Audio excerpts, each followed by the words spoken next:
In today's video, I'm going to teach you how to change image orientation in the Meta AI app. First, open the Meta AI app on your mobile device and start a new chat. This gives you a clean space to either create a brand new image or work with one you already have.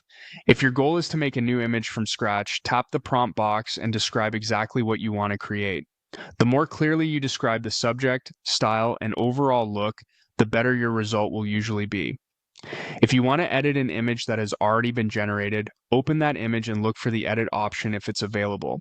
If you don't see an edit button, you can upload the image back into the chat and then type instructions explaining what you want changed. This is especially useful when you want to keep the same image but adjust its format or layout. To change the image orientation, include the format you want directly in your prompt. For a vertical result, use phrases like portrait orientation, vertical image, or 9:16 aspect ratio. These terms help Meta AI understand that you want the image to be taller rather than wider, which is useful for story style or mobile-friendly visuals. If you want a horizontal result, use phrases such as landscape orientation, horizontal image, or 16.9 aspect ratio.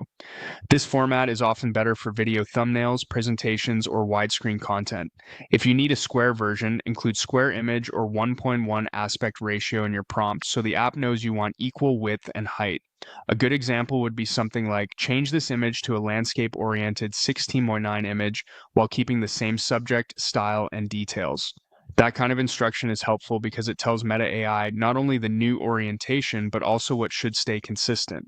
Once your prompt is ready, send it and wait for Meta AI to generate or edit the image. After it finishes, review the result carefully and check whether the orientation matches what you asked for.